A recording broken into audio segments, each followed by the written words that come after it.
Vale, pues vamos a empezar. Antes de nada, quería dar la bienvenida, voy a ir admitiendo a los participantes, ¿no? Voy a dar la bienvenida a Carmen Durán Bizán y a Nicolás Cerantola a esta conferencia sobre el fomento de la economía circular en los países en vías de desarrollo, que es uno de los temas a tratar en el comité de ECOSOC en esta edición del URJCMU. En segundo lugar, quería agradecer su asistencia y disponibilidad para ayudarnos a entender desde otras perspectivas este tema y para ayudarnos a comprender y a comprender los conceptos importantes que seguro serán de mucha utilidad para su posterior uso en los debates. Por lo tanto, voy a proceder a presentar a los ponentes para que los asistentes los conozcan un poco mejor.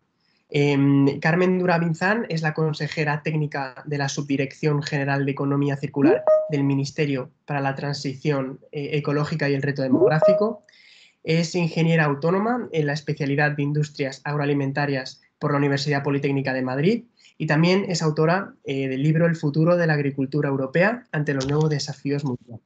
Por lo tanto, su conocimiento en este tema de, sobre todo, la economía circular es muy completo. Nicolás Cerantola es ingeniero industrial, fundador y director de Ecologing, profesor de diseño sostenible, emprendimiento y economía circular en varias universidades.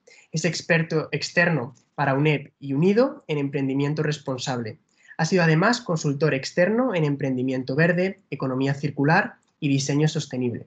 Y es profesor además, como he mencionado, de varias universidades, como en este caso en la Universidad Carlos III de Madrid.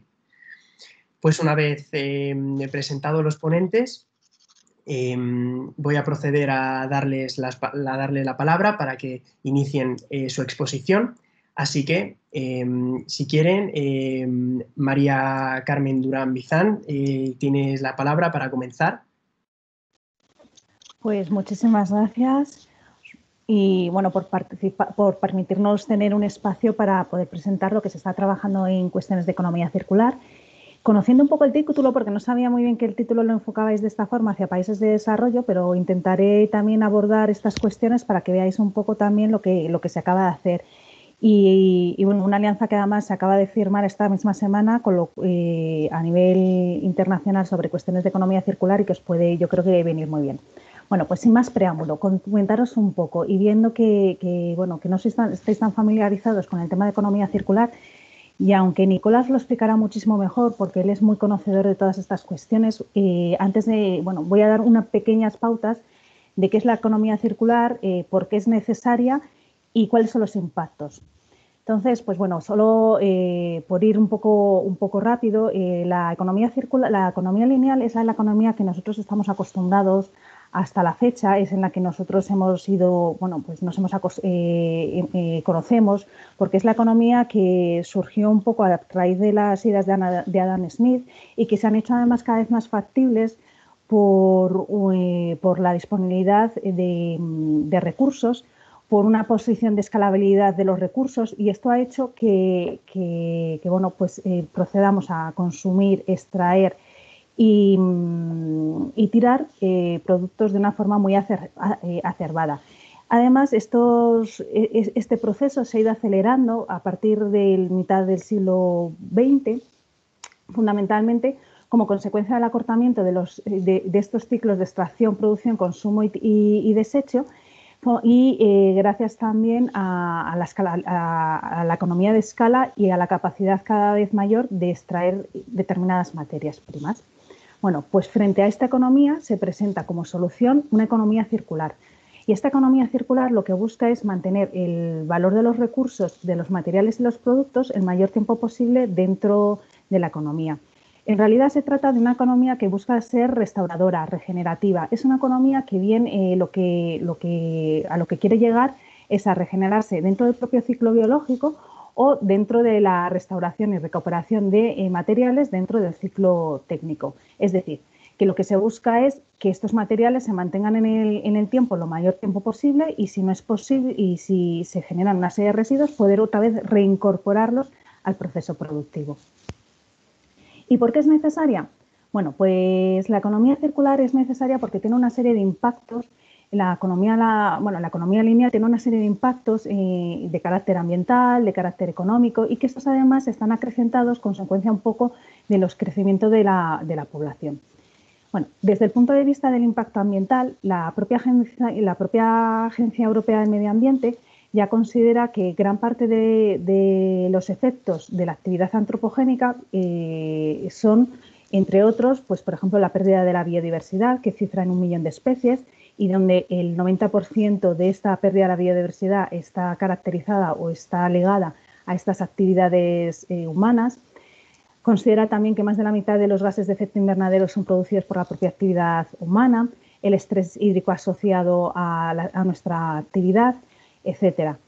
Esto, si se lleva o se cuantifica o se monitoriza, lo que vemos es que el Banco Mundial de Desarrollo considera que estas pérdidas pueden cifrarse más o menos en una pérdida del 10% del Producto Interior Bruto.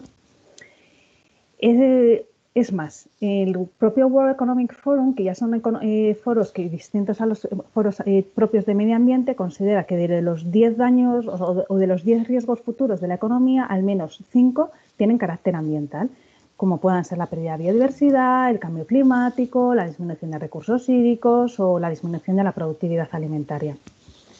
¿Cómo lo vemos esto a niveles económicos? Bueno, pues a niveles económicos hay un estudio que es muy significativo y que nos ilustra muy bien. Este estudio lo hizo un centro de eficiencia de los recursos alemán y el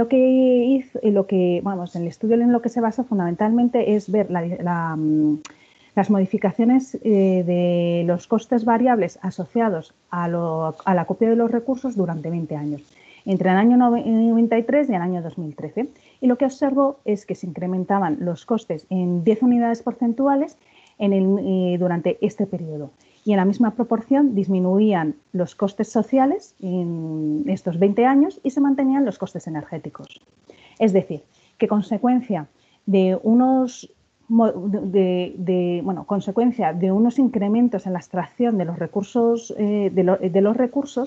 se estaban produciendo unas variaciones alcistas en los precios y además se veía que existía una volatilidad de estos precios, con lo cual a la empresa le resultaba, tiene que internalizar estos costes y por lo tanto cuesta cada vez más realizar según qué actividades industriales. Y lo que se ha estudiado fundamentalmente es que estos costes están asociados a una multiplicación del consumo de determinados productos. En general se multiplica por un factor de 8, aunque es verdad que varía según el tipo de producto. Si son biomasa es 3,6, si son combustibles fósiles se han incrementado por 12, minerales por 27, áridos por 33 y se ha incrementado los gases de efecto invernadero se han multiplicado hasta por 13. Estas cuestiones o estos efectos o esta pérdida o impacto tanto ambiental o económico se va a quedar y va a acrecentarse y se va a multiplicar como consecuencia del incremento de la población, que para el año 2030 esperamos que sea más o menos de 8,5 millones de personas. Y el 70% de estas personas van a estar situadas en urbes. Por lo tanto, la demanda energética y de alimentos se va a incrementar en un 50% y la del agua en un 30%. En ello, además, hay que tener en consideración que muchos países que están en vías de desarrollo pues va a incrementar la clase media, con lo cual va a tener más capacidad para la adquisición de determinados productos y con ello determinadas materias. Por ello, es necesario trabajar a nivel global todas las cuestiones de economía circular y no se quedan solo y exclusivamente en determinados países que pueden afrontar programas ambientales mucho más exhaustivos que en otros países, porque realmente estamos todos sujetos a esta cuestión. ¿Cuál es la respuesta que se dio a nivel europeo? Bueno, pues a nivel europeo lo que se hizo primero fue trabajar cada vez más en los programas de recursos de materiales. Entonces, esto hizo que ese programa primigenio se convirtiesen en 2 planes de acción. Estos planes de acción lo que buscan es dar un poco respuesta a los compromisos que ha adquirido la Unión Europea ante los distintos foros multilaterales, ya pueda ser la Agenda de Desarrollo Sostenible, ya pueda ser la COP21 o como por ejemplo el G20 también con los estudios y el G7 con un uso eficiente de los recursos. En general, lo que se pretende realmente es obtener una resiliencia tanto económica y ambiental a través fundamentalmente de la innovación. Y entonces, ¿por qué es necesario? Bueno, pues ven que es necesario porque la economía lineal, además, está muy asociada a un tipo de actividades con una huella ambiental que destaca pues, de forma negativa. ¿Por qué? Porque la mayor parte de las actividades que tienen una huella ambiental elevada solo aportan el 15% del empleo a nivel general o a nivel mundial. En el caso de Europa, se ve además que las 10 empresas que más, bueno, las 10 industrias que más emisiones emiten de CO2 contribuyen solamente con el 28% del empleo y el 21% del valor añadido bruto en la Unión Europea. Por lo tanto, se estima que es necesario, bueno, pues se considera que es necesario cambiar este ritmo y empezar a trabajar en un tipo de actividades que contribuyan económicamente, que el impacto social no sea elevado, que den lugar a una serie de trabajos de calidad y que estos trabajos, pues eso, o sea, que este tipo de sectores o que este tipo de economía no tenga efectos perniciosos sobre el medio ambiente. Así pues, se propone una serie de actividades dentro de la economía circular y se espera que el crecimiento o se estima que el empleo asociado a esta economía circular se incremente entre un 0 y un 2% adicional a nivel mundial. Es verdad que se desconoce exactamente cuáles van a ser las repercusiones sociales, porque no se conoce muy bien cómo va a ser el proceso futuro de automatización y, por tanto, el efecto que tendrá en determinados sectores que son muy destacables dentro de la economía circular. Lo que sí que se sabe es que va a haber una redefinición del tipo de empleo, un empleo cada vez más verde con estas connotaciones, e incluso en determinados sectores, como es el sector residuos, se va a producir una transferencia de personal de determinadas actividades que son menos adecuadas dentro de la economía circular a otras que dan mayor valor añadido. Así pues, lo que se espera es que haya menos personal de infraestructuras tales como vertederos, incineradoras, etcétera, y haya cada vez más personas dedicadas a la valorización de materiales, incluido el reciclaje. Bueno, pues como sabéis, en la Unión Europea cualquier plan que se hace y demás pues tiene unas memorias asociadas de tipo económico y el plan de acción de economía circular no es menos en este sentido. Así pues, se estimó que inicialmente el primer plan de acción dentro del plan Juncker iba a contribuir con 0,9 millones de euros a la economía total, gracias fundamentalmente a un ahorro de los materiales que cifraba aproximadamente en 600.000 millones de toneladas y que iba a suponer unos 580.000 puestos adicionales de trabajo. Con este segundo plan se corrigen las cifras, son más alcistas desde el punto de vista de la contribución al empleo, con 700.000 puestos de trabajo y con una contribución económica que podía llegar hasta el 0,5% del total del PIB. Con ello, además, se espera pues, dar respuesta a una serie de problemáticas de carácter ambiental. En el caso de España, hemos visto también necesario el trabajar las cuestiones de economía circular. Y en nuestro caso, por ejemplo, que puede ser también el caso de determinados países, nos encontramos con que nosotros tenemos una huella ambiental por habitante de unas 4 hectáreas globales. Sin embargo, nuestra biocapacidad es inferior, lo cual nos produce un déficit y ello supondría que en España necesitaría hasta 2,5 veces la superficie para poder abastecer en recursos las necesidades actuales. Esto nos conlleva que es necesario no solo trabajar, en la eficiencia de los materiales, que es uno de los aspectos en los que España destaca con otros países como Italia o Holanda, si bien es verdad que desde la crisis actual se están perdiendo posiciones, pero también nos obliga a trabajar al final del proceso dentro del sector residuos, que es uno de los aún de los elementos o de las cuestiones en las que tenemos aún más espacio para la mejora. Y en este sentido, pues por daros unas cifras un poco, España produce más o menos el 5% de los residuos de la Unión Europea, que son 129 millones de toneladas, y esto que es un poco difícil de cuantificar dentro de nuestros cerebros, más o menos para que os hagáis una idea, es como si llenásemos el Estadio Santiago Bernabéu con residuos 2.900 veces. y de esos al menos 500 serían solo de residuos que proceden de nuestros hogares. Y a su vez de esos, unos 45 serían solo de residuos de envases. Al mismo tiempo también producimos, bueno, somos los países que tenemos más capacidad económica, pues quizá emitimos, bueno, producimos a veces pues despilfarramos más fácilmente determinados productos. Y en el caso de los alimentos, pues hay una pérdida de unos 1.200 millones de kilos de comida al año. Por lo tanto, aún tenemos una capacidad de mejora para prevenir esta generación de residuos y, por otro lado, porque nuestra tasa de reciclaje es del 37%.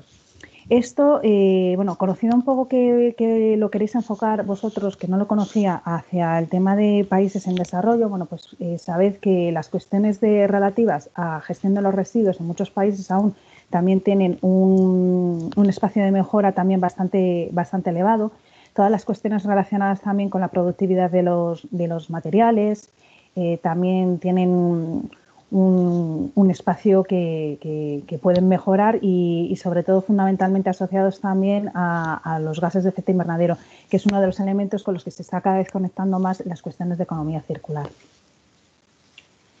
Bueno, pues en el caso de España vemos que es necesario hacer una serie de inversiones. Para que os hagáis una idea, prácticamente para poder alcanzar las propuestas que tenemos son prácticamente 2.500 millones de euros para todo el conjunto de España entre el año 21 y el año 35. O sea, que imaginaros luego lo que puede ser esto en otros países. Nosotros, ante esta situación, lo que decidimos fue preparar una estrategia española de economía circular que fue aprobada en junio del año pasado. Esta estrategia es uno de los elementos de carácter dogmático que lo que hacen es introducir las cuestiones de economía circular de forma transversal a la mayor parte de las políticas españolas. Esta cuestión no es una cuestión novedosa. En Europa hay el Plan de Acción y otros muchos países también han trabajado en temas de estrategias. Y de la misma forma están empezando a trabajar otros países. Para daros un poco una idea de los países en los que a nivel internacional se están empezando a trabajar, tendríais a Colombia, Costa Rica, Chile. No sé si, bueno, ya, lo que pasa es que ya no serían de los o sea, en países en desarrollo, porque ya los siguientes, claro, Canadá, Japón, Sudáfrica también están trabajando en estas cuestiones. Sé que otros países también están empezando a estar interesados, Nueva Zelanda, China. Se está empezando también a trabajar en determinados países africanos, etcétera. Bueno, volviendo un poco a la estrategia española de economía circular, nosotros los principios en los que nos basamos emanan directamente de nuestra propia Constitución, también del ordenamiento jurídico en relación con el medio ambiente y de todo el acervo comunitario. Se proponen o se establecen 10 orientaciones estratégicas. Estas orientaciones lo que quieren es introducir estas cuestiones en las distintas políticas transversales, que son políticas de carácter ambiental, políticas de carácter económico, políticas de carácter social y una serie de indicadores que son siempre necesarios para conocer el avance y las mejoras que se están realizando. ¿Cuáles son los aspectos más importantes para trabajar tanto en España como en cualquier otro país y en especial países que puedan estar en vías de desarrollo? Por un lado está las cuestiones de residuos, fundamentalmente trabajar y asentarnos en la jerarquía de residuos. Esta es la base de la política de residuos y no es otra cosa que intentar, en primer lugar, prevenir la generación de residuos para evitar tener que invertir en la gestión y tratamiento de los residuos, que es una partida muy elevada de coste para los municipios en general y para las regiones. En este sentido, buscar siempre valorizar los productos lo máximo posible. Para ello, busca alongar el ciclo de vida de los productos y en caso de que se generen residuos y sea inevitable el generarlos, pues intentar buscar o valorizar los materiales que están contenidos en dichos residuos. Otro de los elementos clave para cualquier política, en las políticas industriales, en las políticas ambientales, es trabajar en todas las cuestiones relacionadas con el análisis del ciclo de vida de los productos y con un enfoque sistémico. Y esto es debido fundamentalmente, o sea, en primer lugar hay que trabajar desde el ecodiseño. El ecodiseño es el elemento fundamental para trabajar porque el 80% de los impactos ambientales que se generan se pueden evitar o se pueden abordar ya desde el inicio, en la fase primera de diseño. Y lo que se busca fundamentalmente es de reducir los impactos de los productos durante el momento de diseño, durante su producción y una vez que también que se desechan. De forma que haya una eficiencia en el uso de los materiales, en los usos energéticos, que los elementos, sustancias que se introduzcan en un producto no sean tóxicos ni para las personas ni para el medio ambiente y que además si estos productos se recirculan nuevamente a un nuevo producto, pues no sean peligrosos. Entonces, bueno, estos son dos elementos básicos para todas las políticas y que creo que compartimos en cualquier otro país, o sea, independientemente de la situación en la que nos encontremos. ¿Qué objetivos tenemos en España? Bueno, los objetivos en España son muy ambiciosos, que es reducir en un 30% el consumo nacional de materiales. Nos sitúa en un escenario, como os comento, muy ambicioso, un poco en la línea que quiere también la Unión Europea. Lo que se quiere reducir es la generación de residuos en un 15%, se quiere incrementar la reutilización en un 10%, se quiere reducir los residuos alimentarios en un 50% a nivel hogar y consumo minorista y en un 20% a las cadenas de producción y suministro. Y esto, bueno, es uno de los ODS clásicos que tenéis también con el tema de los alimentos. Por un lado, por la necesidad de abastecer a una población cada vez más creciente y, por otro lado, por la falta de disponibilidad de recursos para poder producir estos alimentos. Por ello hay que hacerlo de una forma acorde, coordinada y evitando el despilfarro alimentario o los residuos alimentarios, que es como se llaman dentro de la política de residuos. ¿Cómo se trabaja en el caso de España? Bueno, en el caso de España lo que hacemos es trabajarlo a través de 5 ejes y 3 líneas de actuación. Estos ejes son comunes prácticamente en todas las políticas, que es producción, consumo, gestión de los residuos, materias primas secundarias. Y en el caso de España hemos introducido también el caso de la reutilización y depuración del agua, o un poco como consecuencia de la situación que tenemos en España de la falta de disponibilidad del recurso hídrico y que también puede ser muy compartida en determinados países. Por otro lado, nosotros los centramos fundamentalmente en una serie de sectores prioritarios. Estos sectores son el sector agroalimentario, el sector industrial, los bienes de consumo, el turismo, la construcción, el textil. Son los sectores que puedan tener, la selección de los sectores son un poco en función del impacto que tienen ambientalmente esos sectores y el consumo que se hace sobre los mismos. Hay determinados sectores que son muy obvios porque contienen, como pueden ser el tema de los bienes de consumo o industriales, por el contenido de determinadas materias primas y sobre todo las materias primas críticas.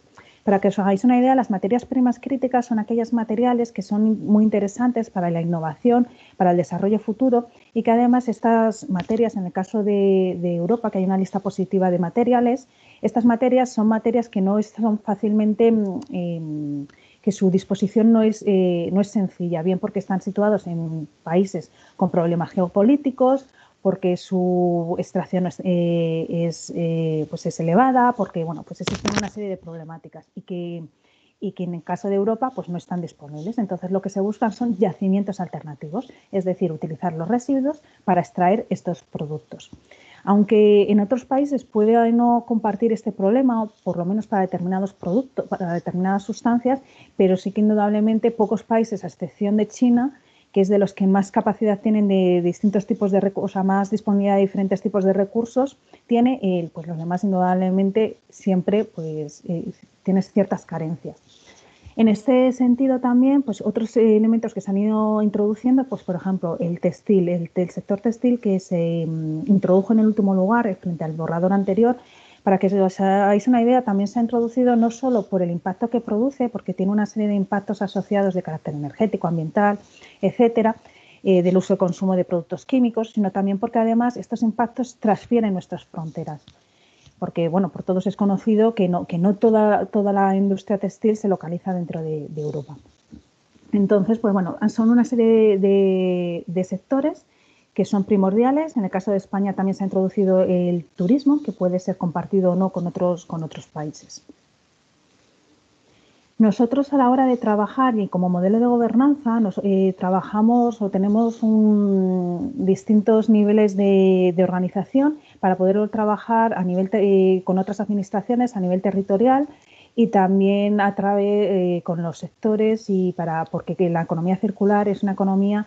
Bueno, el impulso de una economía circular, en ella es necesaria no solo que actúen las administraciones, sino también tiene un papel muy relevante el consumidor, tiene un papel también muy relevante la industria, los agentes sociales, etcétera. Por ello es necesario incorporar en realidad a toda la sociedad para que trabajemos de forma conjunta. Se establecen, como en todos los planes y programas, mecanismos de seguimiento y control que son necesarios para cualquier plan y programa independientemente de donde nos situemos. Y por último, pues nada, en nuestro caso informaros que tenemos un plan de acción con 112 medidas que están distribuidas en los ejes y líneas que hemos indicado, que he indicado anteriormente, y lo que buscan pues es trabajar en los diferentes aspectos que hemos comentado, un poco en el tema de la producción, con la necesidad de trabajar y trasladar todas las cuestiones del tema del ecodiseño, en los distintos estándares a nivel nacional o internacional que son necesarios para poder crear este valor dentro de la cadena y para que pues, avanzar en la adquisición de unos hábitos circulares. Luego, después, en aspectos relativos al consumidor, un poco pues para que el consumidor también participe y colabore y contribuya a hacer posible esta economía circular, bien a través de mejorar la formación con determinadas etiquetas, por tener más información sobre el tipo de producto, el impacto que produce. El papel también de las administraciones como consumidoras, que es muy importante, porque en el caso de Europa es aproximadamente el 14% del PIB, en otros países, pues bueno, pues me imagino que variará. El tema de la cuestión de la gestión de los residuos, que es un elemento clave para la mayor parte de los países, incluidos en general todos los países de desarrollo, que es una de las políticas que no están a nivel mundial, así como elementos de sensibilización, de investigación, de empleo y formación. Y yo no sé si aquí, ya me diréis si queréis que hablemos un poco de los trabajos que se están haciendo a nivel internacional para que tengáis una idea, o lo dejamos abierto para luego después las preguntas, etcétera. Muchísimas gracias, Carmen. Si se puede hacer una breve referencia sobre el marco internacional, sí que se apreciaría, porque justo de hecho tenemos un aspecto en nuestra guía de estudios. En cuanto a las preguntas, que acabo de ver vamos a intentar decirlas al final, ¿vale? Para que dé tiempo a todo. Así que si tenéis alguna preguntita, la escribís por el chat y luego la respondemos sin problema. Y ahora, en cuanto a la pregunta de las diapositivas, la hago después de esta puntualización. Respecto al marco internacional que decía, sería bastante bueno si se puede añadir algo, porque justo en la guía de estudio sí que tenemos un aspecto que es el marco internacional respecto a este tema. Así que si se puede hacer una referencia, pues se apreciaría un montón, y estoy seguro que ayuda al resto de delegados a complementar ese aspecto en sus papeles. Perfecto, pues a ver, a nivel internacional es muy necesario el trabajar en economía circular, porque bueno, esto es un reto para todos los países, sean países en desarrollo, sean países avanzados, con lo cual está dentro de las agendas, está muy presente dentro de todas las agendas de foros multilaterales. Entonces, si empezamos de abajo para arriba, indudablemente la Unión Europea ya sabéis que es pionera y que está intentando abanderar y trasladar las políticas ambientales al resto de regiones y agrupaciones en otras regiones, y por ello ha empezado a trabajar con estas cuestiones fundamentalmente con determinados países, como puede ser Colombia, como puede ser Perú, y que estos han tenido muy buena acogida. De hecho, han respaldado una iniciativa de esta semana pasada de la ONU. Siguiendo el siguiente paso, por ejemplo, la OCDE, que es verdad que la mayor parte de los países que están también dentro de la OCDE son países desarrollados, también es una materia de estudio y existe un grupo de trabajo específico sobre la eficiencia de los recursos, se elaboran informes de la situación a nivel mundial, de cómo se está avanzando en estas cuestiones y dan orientaciones a los gobiernos de los trabajos con los que, que se deben incorporar y también busca hacer una métrica para poder comparar el avance que se están realizando en los distintos gobiernos. A nivel ONU se trabaja fundamentalmente a través de UNEA, que hubo una resolución, me parece que es la 4A de UNEA, y ahora me parece que también se va a mirar por ejemplo, también se va a incorporar estas cuestiones de forma transversal, se van a incorporar también estas cuestiones, por ejemplo, en la próxima COP del Convenio de Barcelona. Es verdad que también estas cuestiones son tratadas dentro del Convenio de Basilea, que es el tema de los traslados de residuos. Estos traslados de residuos no solo trabajan en cómo se van enviando residuos de un lado a otro. Bueno, para que os hagáis una idea, porque me imagino que no todos lo conoceréis, el Convenio de Basilea lo que busca es evitar que países ricos envíen residuos a países pobres donde no tienen capacidad de tratamiento. Y a la vez también obliga a recibir residuos de aquellos países que no tienen la capacidad de poder tratarlos. Este tipo de convenio hay una cierta réplica a nivel de OCDE, pero la mayor parte de los países están dentro del Convenio de Basilea, y aquí en el Convenio de Basilea se trabajan tanto cuestiones burocráticas como también cuestiones más técnicas y de ayudas y recomendaciones. Va por flujos de residuos y la economía circular, pues claro, es un elemento transversal a todos ellos. Dentro también de los convenios en los que se está trabajando a nivel internacional en economía circular estaría, por ejemplo, el Convenio de Barcelona. Entonces, el Convenio de Barcelona también para todas las cuestiones, pues para el Mediterráneo, se centra fundamentalmente en la contaminación en el Mediterráneo. Entonces, uno de los elementos importantes con los que empezó a trabajar fue con el tema de los plásticos, de la presencia de plásticos que contaminan el mar y los efectos que provocan también y el impacto que provoca a nivel no solo ambiental, sino también económico. Entonces, en ese sentido, se están avanzando para trabajar con la economía circular, para que las empresas que están situadas o localizadas en tierra de todos los países ribereños eviten que acaben contaminando y que estas contaminaciones pues, puedan alcanzar el mar. Por lo tanto, lo que se está promoviendo también es el emprendimiento de negocios cada vez más circulares y de actividades profesionales cada vez más circulares, fundamentalmente a través de un protocolo que es uno de los más importantes del Convenio de Barcelona, que es el protocolo LBS. Se está trabajando, dentro de eso hay un grupo de trabajo específico que se llama SwitchMed, que también tiene su página web propia y donde podéis encontrar información, que están trabajando sobre todas estas cuestiones de economía circular. A nivel también internacional están ¿cómo se denomina? Los principios de Velayo, que también es para trabajar sobre todo con las cuestiones métricas. Entonces, pues bueno, esto está muy impulsado por el gobierno de Italia y respaldado por la Unión Europea. Es otro de los elementos clave que al final acaban entrando dentro de las distintas agendas. Y por último, seguro que se me olvidan algunas más porque hay más elementos en donde se trabaja a nivel internacional, pero también, bueno, esta semana ha habido una alianza para unirse a favor de la economía circular, que la podéis buscar.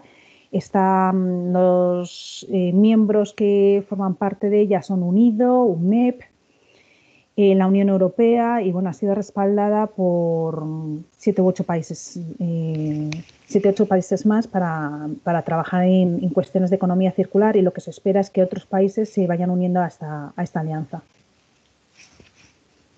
Me imagino que Nicola probablemente también nos pueda completar, porque además, bueno, él, como trabaja en estas cuestiones y demás, seguramente haya trabajado para alguno de estos,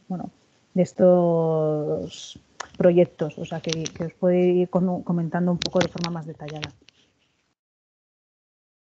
Efectivamente. Pues muchísimas gracias, Carmen, por la presentación, por tratar todos los puntos de una manera clara para todos nosotros y seguramente que les haya servido muchísimo a los delegados para cumplimentar sus documentos. De nuevo, agradecerlo porque a mí personalmente también me ha servido de mucho, he estado tomando algunas notas y ha sido muy interesante. Ahora voy a dar la palabra a Nicola para que proceda también a su presentación. Así que, Nicola, tienes el foro. Perfecto, pues muchísimas gracias por invitarme y espero que podamos compartir unas reflexiones que puedan servir para lo que estáis haciendo, que me parece muy inspirador, ¿no? También muchas gracias a Carmen por su presentación, la verdad que muy interesante y con muchos datos que también yo voy a retomar en lo que yo he preparado aquí. Comentar con respecto a la última cuestión, efectivamente yo puedo aportar alguna información sobre el proyecto SwitchMed porque fui parte de ello en una parte relacionada con el emprendimiento verde. De hecho, hicimos una metodología para los emprendedores verdes de los 10 países del Mediterráneo. Luego hubo dos que se cayeron, Siria y Libia. Pero lo que hicimos y seguimos en este proyecto es tratar de fomentar el emprendimiento verde en el Middle East, Northern Africa, en una zona, digamos, de la orilla sur del Mediterráneo. Así que digamos que si necesitáis cualquier otra, eh, digamos, detalle con respecto a esto, os puedo contar. Yo no soy muy experto de políticas y la verdad que no sé bien lo que se mueve, no sé tanto, no sé bien tanto como Carmen, cómo se mueve, cuáles son los mecanismos que hay detrás. En mi caso es más como en el terreno casi práctico, ¿no? De hacerlo allí, porque efectivamente estuvimos allí en estos países y la verdad que fue una experiencia interesante y seguimos colaborando con ellos. Entonces, desde esa perspectiva, digamos, de proyectos, sí que os puedo comentar. Vamos a ver un poco lo que yo he presentado. Entonces, ya me he presentado, no voy a perder tiempo con esto. Creo que estamos en una situación como esta, ¿no? Que estamos navegando un poco en una situación de incertidumbre y al final, quizás para poder afrontar el tema que tenemos en agenda hoy, que es cómo podemos o cuáles son los efectos o los beneficios de aplicar una economía circular digamos, a los países en desarrollo, a otros lugares, digamos, no solo a España, pues quizás lo interesante sería empezar por el principio, ¿no? Y aquí la cuestión que yo tengo es que muchas veces hablamos de economía lineal, economía circular, pero la pregunta que me gustaría haceros es, la voy a hacer un poco ¿cómo se dice?, retórica, porque al final luego contestaremos, ¿no? Porque si no me va a llevar 2 horas hacerla. Entonces, ¿para qué sirve la economía, ¿no? Si alguien en algún momento tuvo que crear esta disciplina en las universidades para castigar a los alumnos, ¿no? ¿Por qué fue? ¿Quién fue el genio o la genia que pensó en eso? Pues realmente la economía nace de una composición de palabras griegas, ¿no? Que significa las reglas de la casa, ¿no? El cómo gestionamos la casa.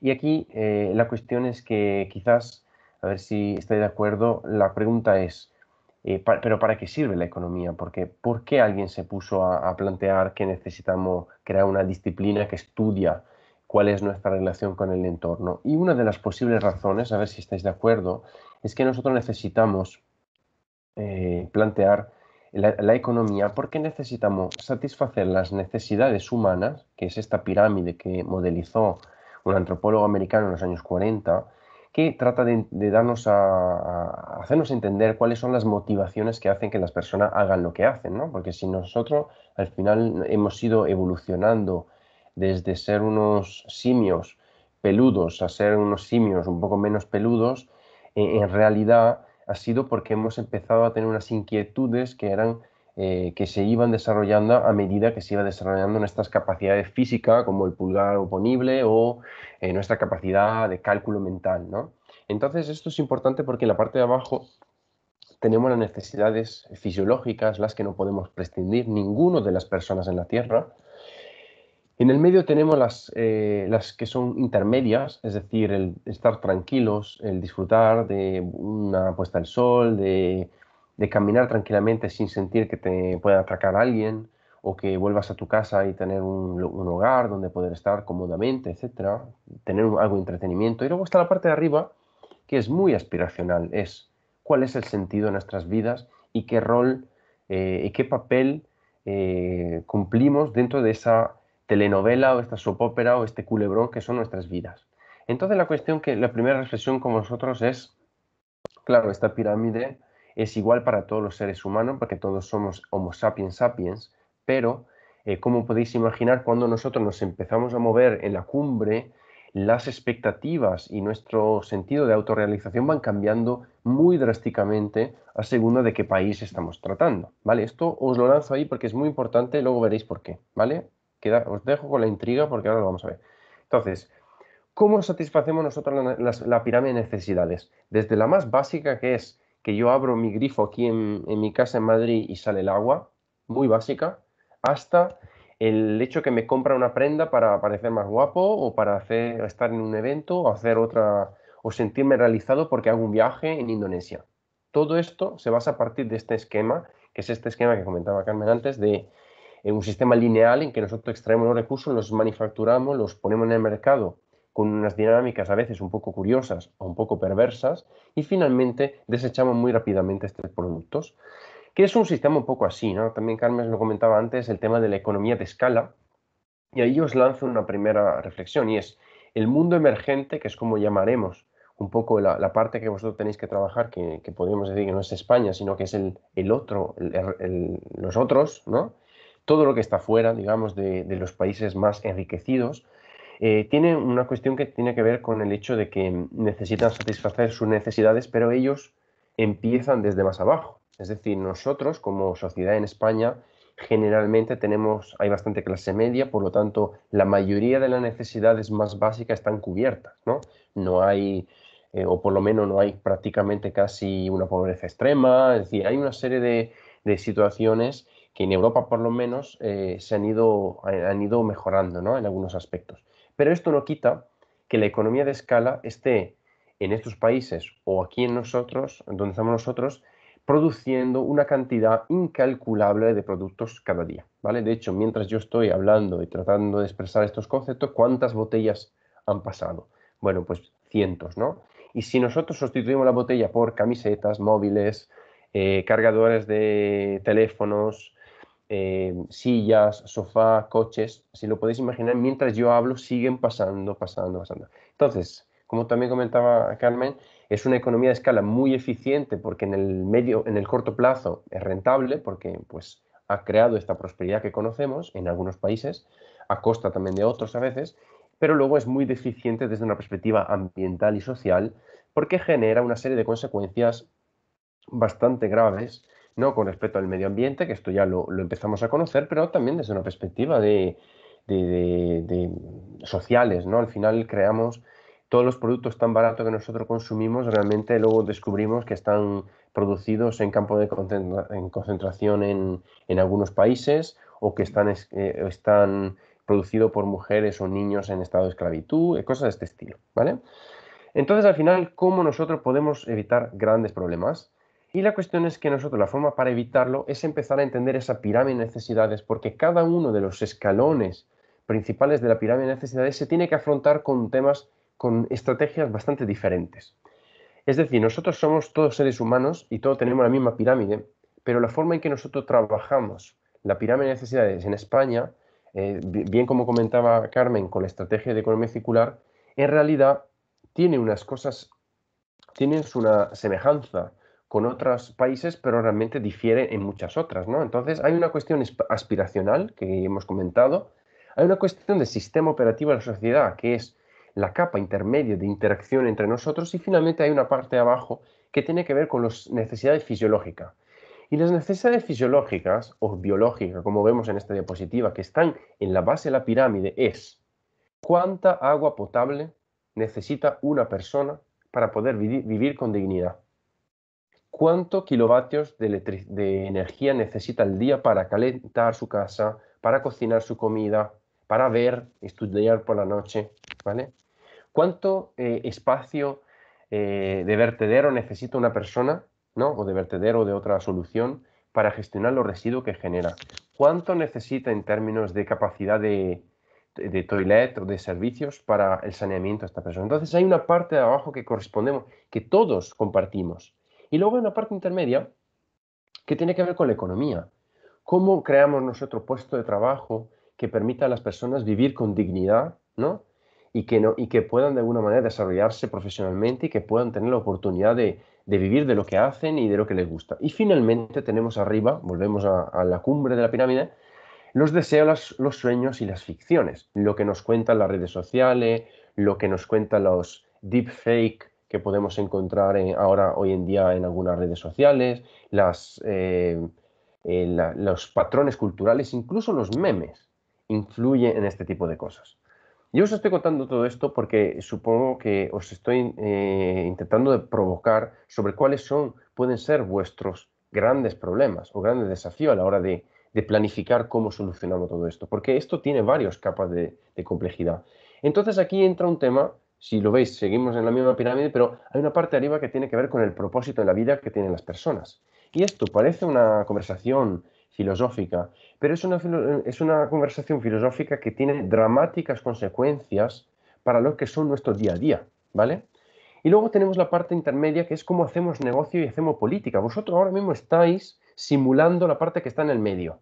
Y abajo están los alimentos, la energía, el aluminio, el cobre, el iridio, la tensión en la frontera entre Turquía y Irak. Todas estas cosas que son muy físicas, ¿no? Pero que tienen que ver con ¿qué? Con los recursos. Entonces, al final, si planteamos esta pirámide y vemos lo que nos espera, como comentaba Carmen, vivimos en una fuerte presión demográfica. Esta es una foto que saqué, me sale un poco la lagrimilla. Es la última foto que saqué de mis viajes el año pasado en Vietnam.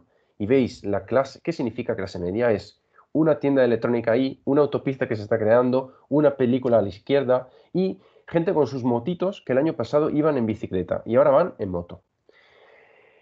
También, como comentó Carmen, 70% van a vivir en ciudades. Entonces nosotros pensamos en ciudades y se nos ocurre cosas así, ¿no? Cuando en realidad, o cosas así. Yo sé que vosotros no sois de la edad ya porque no sabéis ni lo que es esto, pero esta es una serie de los años 90 que Carmen seguramente conoce, que se llama Sensación de Vivir, que realmente hacía de unos niños ricos que tenían problemas de amor, ¿no? Entre ellos y cosas así. Cosas que no se parecen nada en lo que son las ciudades en realidad en el mundo. Esta es una foto que saqué en el Cairo, justo dentro del proyecto SwitchMed, en el 2011, donde no sé si se aprecian algunos de los techos, de los tejados, pero ahí, de hecho, a la izquierda, creo que se ve, hay unas cuadras donde están las cabras. Es decir, esta es una ciudad que se llama la ciudad de reciclaje en el Cairo, donde viven 60.000 personas de minoría copta que gestionan todos los residuos del Cairo. Pero también podemos hablar del sureste asiático, ¿no? De la densidad que puede haber en sureste asiático o la relación entre pobreza, residuos y gestión de la criminalidad que puede haber en algunos países, por ejemplo, de Latinoamérica, ¿no? Entonces aquí la cuestión es que la economía circular a veces se pone todo en el mismo saco porque, claro, nosotros lo podemos tratar desde una perspectiva muy ingenieril, de decir, bueno, es que todo el mundo necesitamos tener una carretera, tener una casa, etcétera. Eso es importante, pero hay que tener en cuenta que hay tres grandes sacos en que tenemos que clasificar la población mundial. Uno es un nivel que yo llamo Maricondo. No sé si conocéis a Maricondo, es mítica, es una consultora japonesa en minimalismo. Ella va a tu casa, te cobra 1.000 euros, va a tu casa y te tira la basura que tienes en casa, ¿vale? Entonces, 20% de la población mundial tiene problemas de estrés porque tienen demasiadas cosas. Entonces, esto somos nosotros españoles, los italianos, los japoneses, los australianos, todos los que son países enriquecidos tienen este tipo de problemáticas.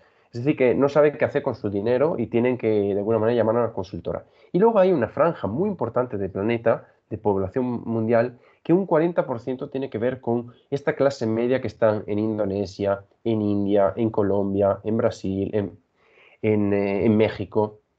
Y luego hay un 40% que no tiene casi ni acceso a agua, saneamiento, etc. Entonces, os invito otra vez a pensar, claro, la pirámide de necesidades de estos tres mundos es diferente, porque el peso que tiene en el mundo de la supervivencia, el tema de tener agua potable y el saneamiento del agua y la recirculación circular del agua es absolutamente vital porque se está muriendo la gente por eso. Y en el otro lado tenemos el mundo súper enriquecido que no sabe qué hacer, que está aburrido y que compra porque está aburrido. ¿Vale? Seguimos. Todo esto al final no sale gratis, sino que obviamente supone una pérdida de ecoservicios. Y aquí os he traído un ejemplo. Esto es un convenio que no se firmó, ¿no? En cuanto a la protección de los murciélagos, ¿no? Esto se ahorró unos 128.000 euros, pero el coste para la sociedad y para los agricultores fue de 900 millones. Es decir, que nosotros con esta linealidad digamos, aceleramos tanto o que promovemos tanto, de alguna manera, lo que hacemos es que destruimos los ecosistemas que nos proveen de importantes ecosservicios. Entonces, la cuestión es que nosotros tenemos que plantear cómo sacamos los nutrientes de una manera radicalmente más eficiente de lo que hacíamos hasta ahora. Entonces, hasta ahora, pues nosotros lo que hacíamos era cultivar soja en algunos países para alimentar el ganado, ¿no? Ese ganado se tiene que alimentar porque las personas cuando van aumentando su estándar de vida consumen más proteína animal. Entonces, uno de los retos que os ponemos encima de la mesa es, claro, si el mundo está demandando más proteína animales, ¿cómo se las vamos a dar dentro de un límite planetario que estamos viviendo? El tema del agua, como Carmen bien lo comentó, España es dentro de los países que creo que en el mundo peor lo lleva desde una perspectiva de riesgo relacionado con la cuestión de la desertificación y de la necesidad del gap que hay de agua.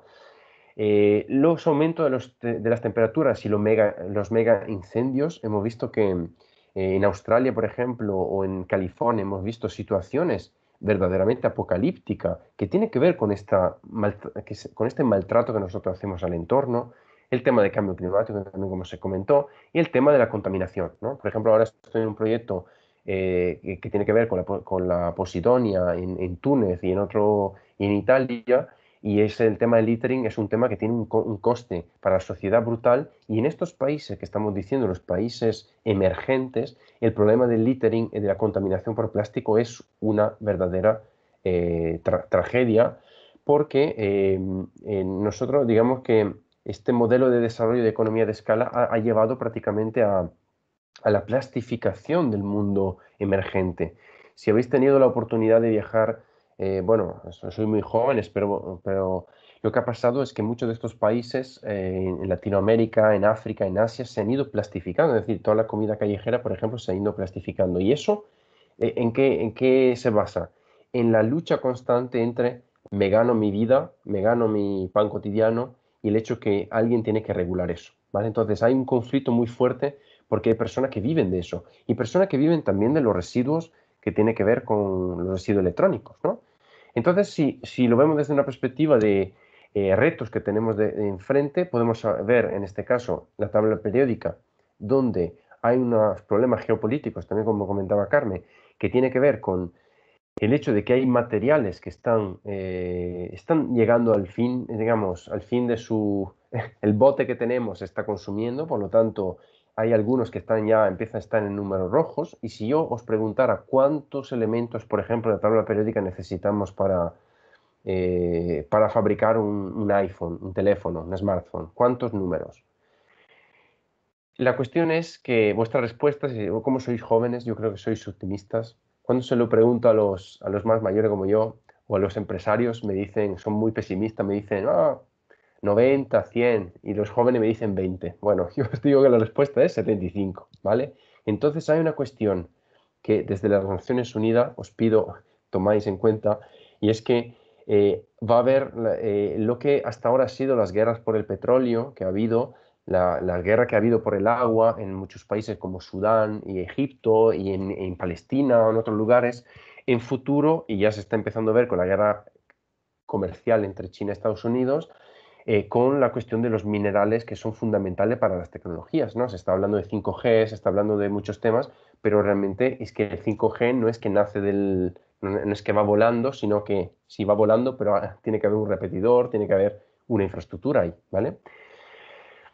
Bien, entonces todo esto nos lleva al final a tener que plantear que todo esto, toda esta pérdida de la calidad y la cantidad de los recursos que hay en el planeta genera unos costes que pueden llegar a ser inasumibles para ciertas industrias.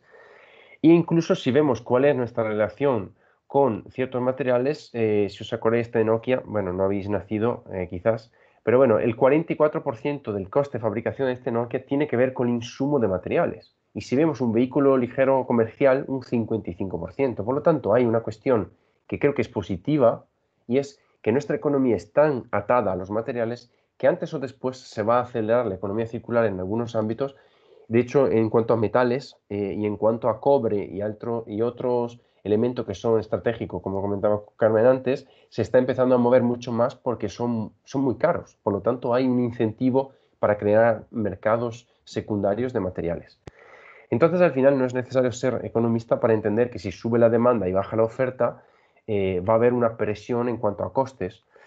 Y entonces, ¿cómo lo hacemos? Podemos aprender de alguien. Y ahí viene nuestra bioinspiración, que se basa en cómo nosotros replanteamos el nivel del producto. Por lo tanto, las instituciones tienen que, como bien comentaba Carmen antes, el tema del ecodiseño es absolutamente fundamental, porque sin ecodiseño no hay forma de llegar a una economía circular que vaya bien, porque ahora mismo la solución que hay para cuando termina el ciclo de vida de un producto es triturarlo. Y eso, como podéis imaginar, es un poco torpe como procesado, ¿verdad? Sería mejor separar los elementos, recuperarlos, etcétera. Y luego una parte intermedia interesante que es el cambio en el modelo de negocio de las empresas. Entonces, una de las grandes estrategias de la economía circular se llama servitización, que eso pero también se tiene que regular. Alguien lo tiene, hace falta protocolizar estas cosas, porque hasta ahora, bueno, pues son iniciativas más o menos de intuición, ¿no? Y de empresas que se ponen a hacerlo, pero llegará un momento en que cuando las empresas lo hagan, los negocios lo hagan, pues los gobiernos de los países tendrán que intervenir. Porque ¿qué pasó cuando nosotros servitizamos el transporte? ¿Qué pasó cuando nosotros dejamos de considerar el coche y empezamos a considerar el modelo, la uberización de la sociedad, en que yo ya no pago para comprarme el coche, sino que pago por el servicio y todo el mundo se pone a ser taxistas? Que esto en los países emergentes es un tema interesantísimo, porque la experiencia que yo he tenido es que había, por ejemplo, en Uruguay había inmigrantes de Venezuela y de otros países que tienen graves dificultades en Latinoamérica, que estaban de inmigrantes en Uruguay y eran taxistas y eran ingenieros y era un poco como pasa aquí. Por lo tanto, hay que entender que estos cambios de modelo de negocio, esta tecnología que habilitan el cambio de modelo de negocio, pues generan también tensiones sociales. Entonces, las instituciones tienen que tener en cuenta que la tecnología está yendo mucho más rápido de lo que es la capacidad de respuesta de las autoridades. Y lo que ha pasado con Uber, todo el caos que ha habido al principio, es solo la punta del iceberg de lo que va a pasar. Pensad cuando las empresas o las personas empiecen en sus casas a manufacturar cosas y imprimirlas en 3D, imprimir su carne, trabajar con las bacterias, todas estas cosas que van a ser el futuro, ¿vale? Y al final el tema del ecosistema, es decir, nosotros, el producto es importante que apliquemos el ecodiseño, pero tenemos que hacer un cambio tan sistémico que tenemos que actuar al nivel que están las Naciones Unidas. Entonces, ¿cómo lo llevamos a la práctica? Bueno, hay que entender bien el sistema lineal, proponer mejores soluciones que las actuales, generar un valor real para el mercado. Y aquí yo soy siempre muy poco políticamente correcto porque creo, pero hay que hacerlo también a veces, y es que hay empresas que no tienen cabida en la sociedad porque no aportan ningún valor. Y si hablamos de puesto de trabajo, sí, pero tampoco. Es decir, que sería mejor que esas personas estuviesen empleadas en otras cosas. Entonces va a haber una cierta selección natural, yo creo, en futuro, de empresas que verdaderamente solo venden, bueno, podemos decir que venden humo de alguna manera.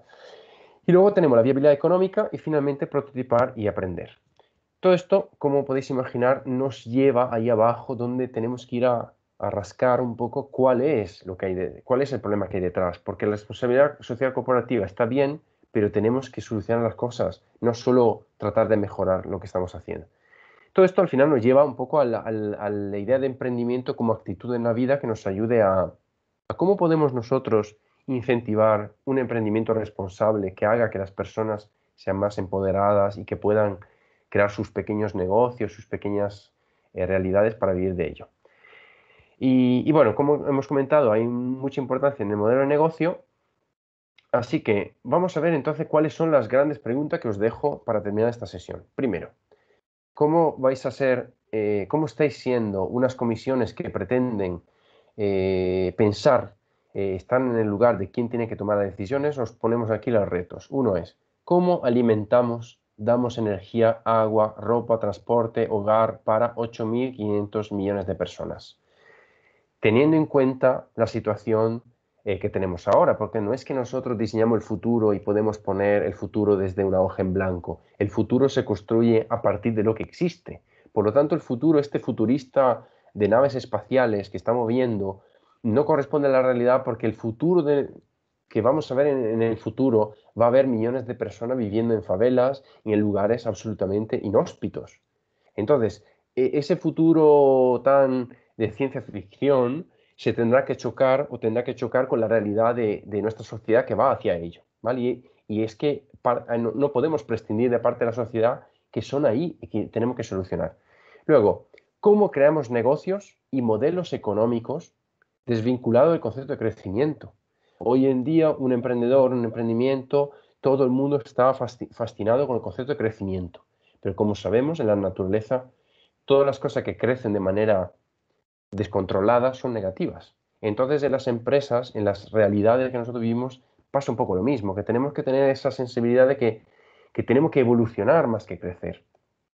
Y esto me conecto a lo de antes y es la economía lineal, es realmente se basa en especular con ciertos modelos muy especulativos, ¿no? De yo tengo un producto con obsolescencia programada y que te dure lo justito. Entonces, eso también en la programa,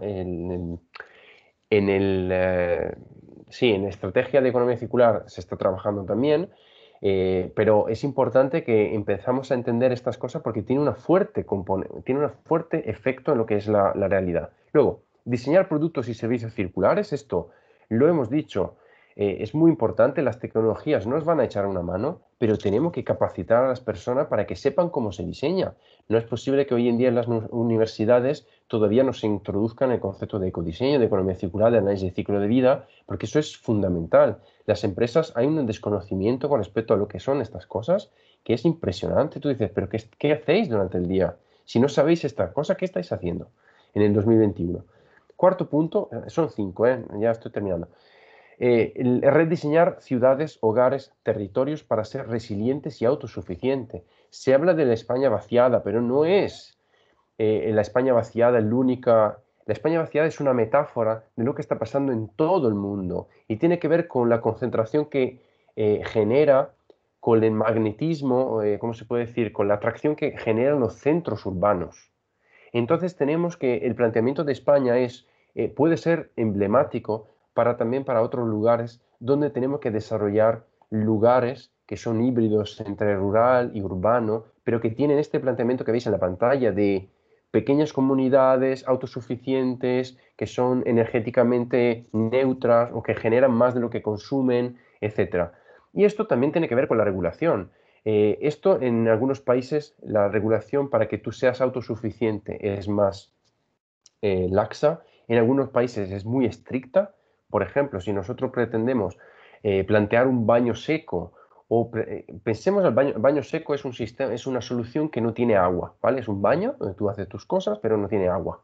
Entonces, si las autoridades y los gobiernos de los países no reconocen en alguna de estas tecnologías que no son tan nuevas en realidad, pero algunas sí, si no son capaces de actualizarse a las tecnologías actuales, nos arriesgamos de que haya soluciones buenísimas que no se pueden llevar a cabo por temas legales. Y de hecho, la condición de residuo que tiene algunos subproductos, pues sufre un poco este problema, pero entiendo también que hace falta un tiempo para adaptar. Pero bueno, lo pongo encima de la mesa para que también lo debatamos. Y el último, necesitamos cambiar la cultura materialista hacia el desarrollo personal. Y esto, yo no me quiero poner muy filosófico, pero es absolutamente fundamental. Antes Carmen también lo comentaba, y no podemos pretender cambiar la economía lineal hacia una economía circular si no entendemos que la economía lineal es una fábrica de deseos insatisfechos. Vive y prospera con la frustración que genera en nosotros no tener las cosas. Por lo que, ¿por qué os estoy diciendo esto? Porque vosotros diréis, no, pero esto es una cosa de los ricos de España. No, porque acordaros, la punta de la pirámide afecta a todo el mundo, porque tú cuando estás en el medio de un campo, perdido en el medio de la nada, en el medio de la selva, en Sri Lanka, tienes a un clic de distancia los Instagramers o la gente que está viviendo una vida de reyes. Por lo tanto, tus objetivos en la vida se van alineando a lo que tus ojos ven, ¿vale? Entonces, hace 50 años tú le podías contar las cosas a la gente y la gente te creía, pero hoy en día no, el mundo emergente tiene la mirada puesta hacia el mundo rico, y si el mundo rico no cambia el chip, los que vienen emergiendo van a querer tener sus 4 piscinas, sus 4 casas, sus 4 coches, y no va a ser posible tener eso, ¿vale?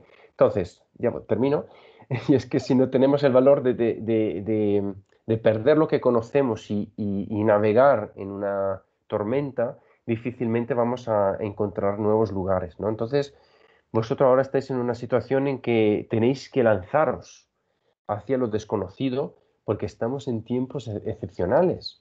Entonces, pues hay que tener el atrevimiento. Yo entiendo que cuando hablamos de políticas hay que buscar el consenso y es normal, ¿no? Pero hay que ser atrevidos. Y a mí me gusta mucho el planteamiento que están haciendo ahora desde el gobierno de España, pero desde Europa sobre todo, de que se dio por fin un golpe encima de la mesa. Es decir, es que las cosas se tienen que cambiar. Y con esto ya está, os dejo mi email y perdón, no sé si me he pasado un poco de tiempo. No, perfecto. Perfecto, Nicola. Pues muchísimas gracias por tu presentación. De nuevo, agradecer sobre todo la última parte respecto a las preguntas que has hecho, porque creo que eso es fundamental planteárselas para poder desarrollar o tener un principio de debate en las sesiones.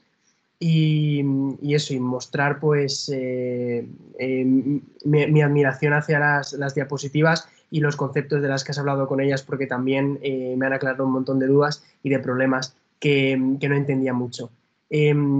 Como ya han acabado los dos ponentes de exponer un poquito sus exposiciones y sus explicaciones, si queréis, podemos pasar a la parte de preguntas, que será de la siguiente manera. Quien tenga una pregunta, escriba por el chat y la leeré yo.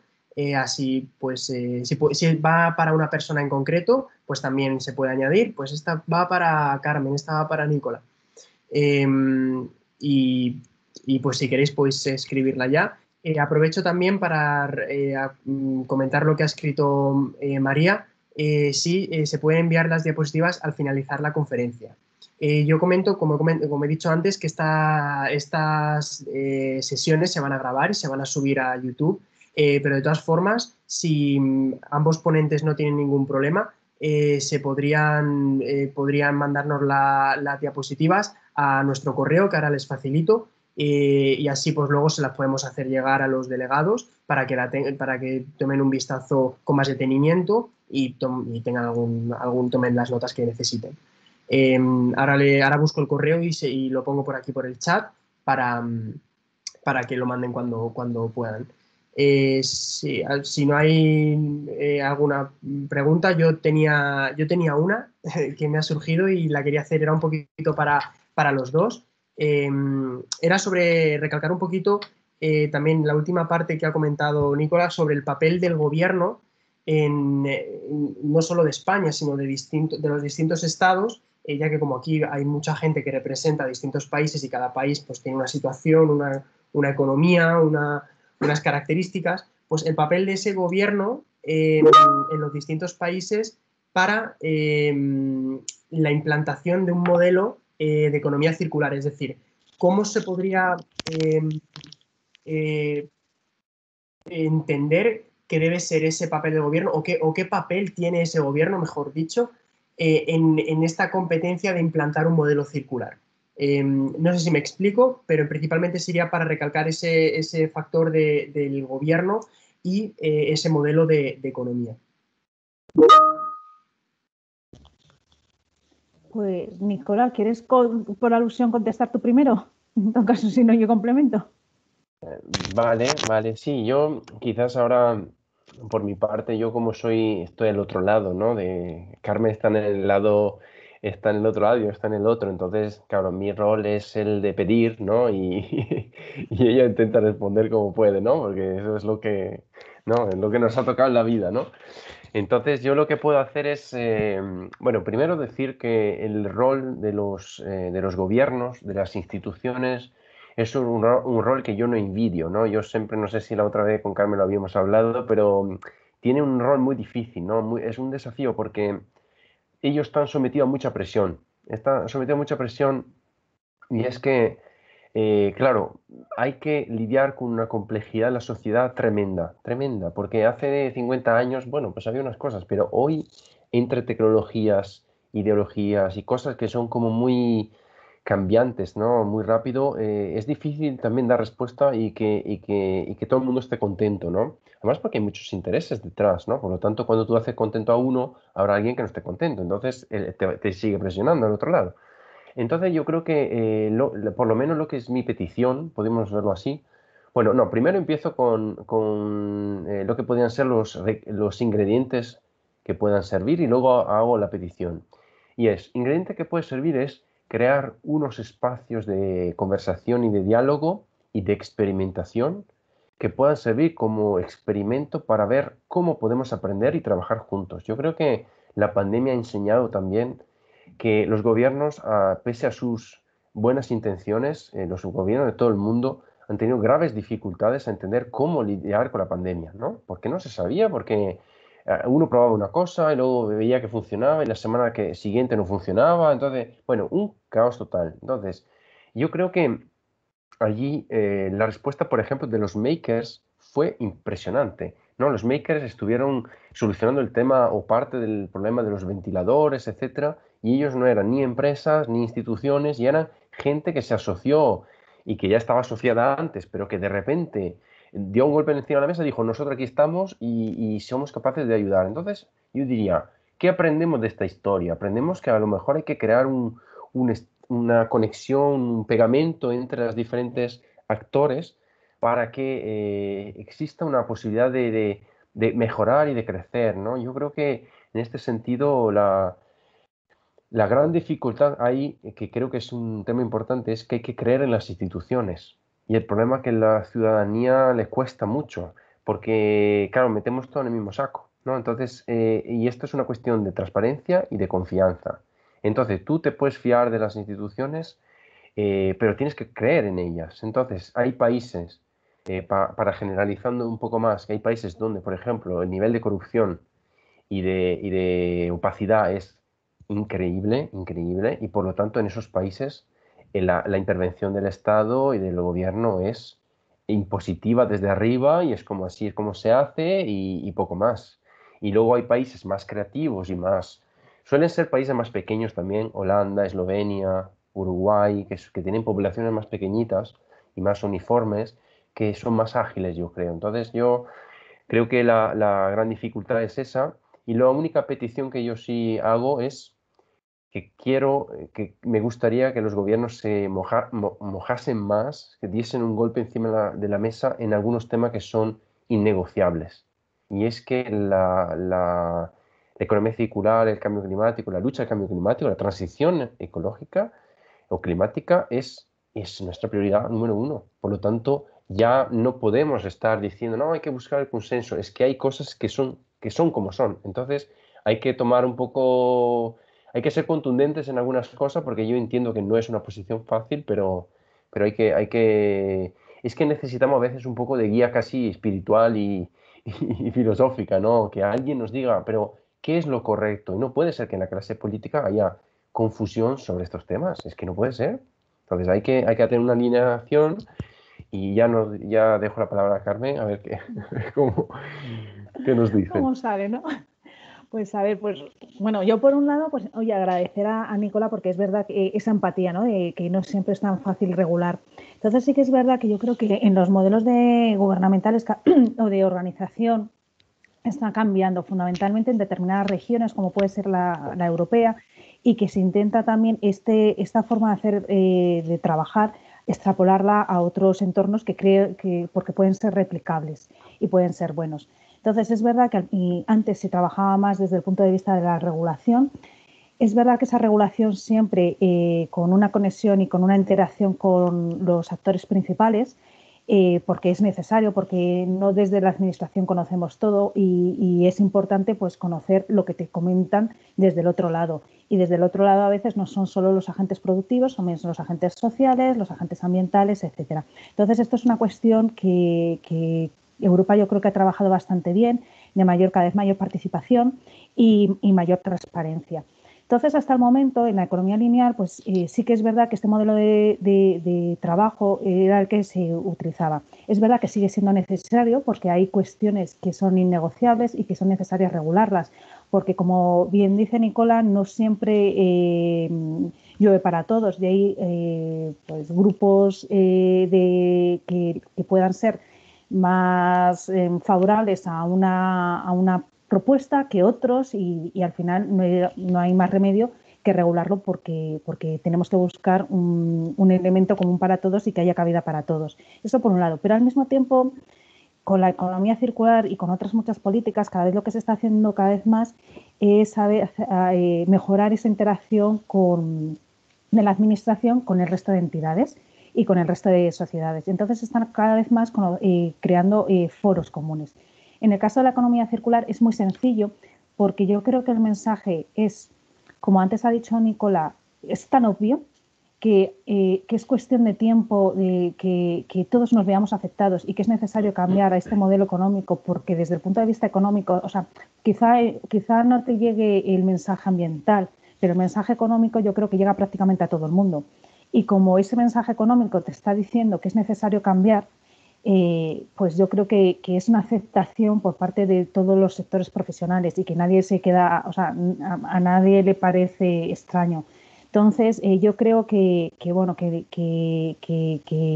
las empresas, lo que está haciendo ahora la administración a nivel europeo, a nivel de Estados miembros, es cada vez más intentar que sean las propias, o sea, colaborar cada vez más entre las entidades, entendernos cada vez mejor, también favorecer e impulsar que las propias entidades privadas den respuesta, que haya unos acuerdos entre ellas para mejorarlo, porque hay cuestiones que no puede llegar solo la administración, por mucha regulación que haya, porque a veces la mejor regulación es la propia regulación que existe dentro de la cadena de valor. Si yo, por ejemplo, soy una empresa y yo le exijo a todos mis proveedores unas determinadas condiciones de producto, una forma de fabricación y demás, para poder yo cumplir con una serie de regulación, lo voy a conseguir yo de forma más efectiva que una administración. Y más cuando nosotros estamos trabajando con unas cadenas que son de carácter global, que no solo afectan a Europa, afectan a las regiones mundiales y también afectan al mundo. Por lo tanto, es muy importante que trabajemos de forma coordinada. Es verdad que para aquellas cuestiones en las que al final los sectores no son capaces de ponerse de acuerdo, pues al final tienen que entrar las administraciones a regular, porque no queda otro remedio. Esta cuestión, además de la economía circular, no solo se circunscribe a nuestro territorio o al territorio de la Unión Europea, que pueda tener una sensibilidad mayor hacia los temas ambientales y pueda ser menos laxo que otros países, sino que es una cuestión que nos afecta a todos, o sea, independientemente del país en el que nos encontremos, un poco lo que comentaba Nicola, bueno, pues esa pirámide de necesidades, pero aparte, porque si yo planteo un crecimiento, qué mejor manera de hacerlo que de hacerlo de forma sostenible y que pueda competir en un mercado internacional. Y este mercado también pasa por las cuestiones ambientales. Entonces, es necesario trasladar todo este debate a los debates internacionales, porque, como hemos visto, la cadena de valor es una cadena de valor global y muchos países que quizás son los que están haciendo la parte de la producción que tiene menor valor añadido agregado, pero que es necesaria, mucha definida además con la extracción de determinadas materias primas o con la producción o más que requiera mucha mano de obra. Se está llevando en otros países y, por tanto, si yo quiero cumplir con una norma en una región en concreta o en una zona en concreta, tengo que trasladar esas normas también al resto de mis socios. Y el resto de mis socios son socios a nivel empresarial y son socios también a nivel de gobierno para que todos trabajemos en la misma línea, porque al fin y al cabo el planeta es de todos, no es solo nuestro, o sea, no es solo de la parte rica. Y bueno, creo que esa participación pública-privada cada vez es más necesaria. Es verdad que en el tema de economía circular por el momento se está llevando a cabo más con la parte profesional, pero llegará un momento en que empecemos cada vez a trabajar más con el consumidor, porque si el consumidor no cambia sus hábitos hacia unos hábitos, primero, que escoja productos más sostenibles y que esté dispuesto a pagar más por ellos, que haga un comportamiento más eficiente de los dispositivos que tiene y gestione mejor sus residuos, indudablemente no avanzan, porque las empresas necesitan ese feedback por parte del consumidor. Entonces llegará un momento que será necesario empezar a trabajar, una vez que las empresas ya hayan entrado en esta filosofía de trabajo y puedan poner a disposición del consumidor productos más sostenibles, habrá que trabajar para que los consumidores también participen de esa sostenibilidad.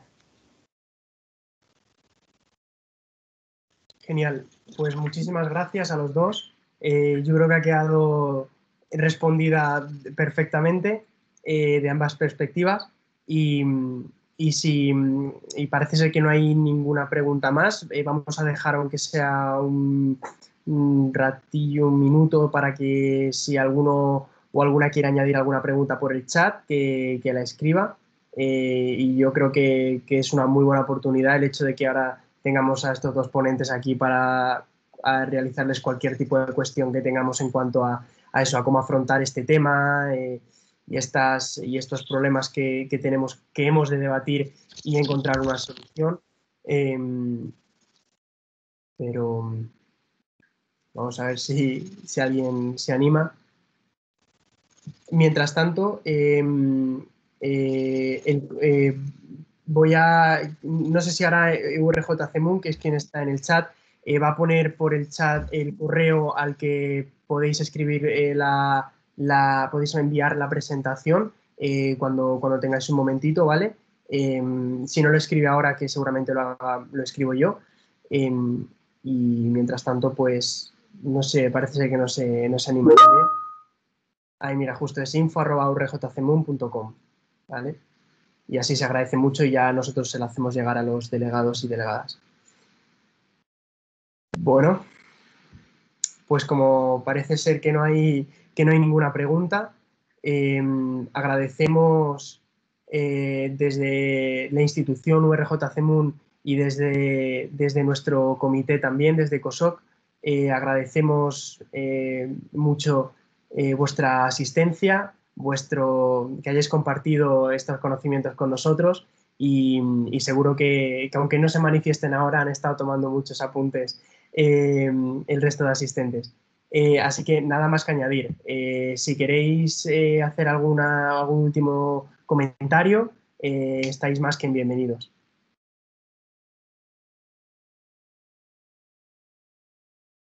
Vale, pues Sí, yo simplemente agradecer por esta oportunidad y nada, y también enhorabuena porque creo que es un tema muy interesante de que viváis un poco sobre vuestras carnes lo que significa estar en el lugar de la toma de decisiones, ¿no? Y me parece una buena forma de empoderaros para, bueno, para crecer y ver que podéis poner vuestro talento al servicio de los problemas que hay que solucionar, ¿no? Así que muchas gracias, un saludo a Carmen y nos veremos en próximos eventos y poco más. Bueno, pues yo me uno a las palabras de Nicola, que lo ha expresado muy bien y lo ha recogido muy bien y sintetizado muy bien. Y bueno, pues nada, pues muchísimas gracias y un saludo. Y estamos a vuestra disposición si necesitáis cualquier información adicional o cualquier consulta, etcétera.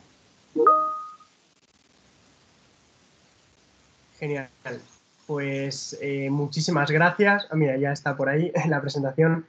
Muchísimas gracias a los dos, a Carmen y a Nicola, de nuevo. Y por supuesto, aquí estamos también para cualquier cosa que necesitéis. Y nada más, agradeceros de nuevo la asistencia. Pues nada, hasta luego. Hasta Adiós. luego. Adiós. Chao. Adiós.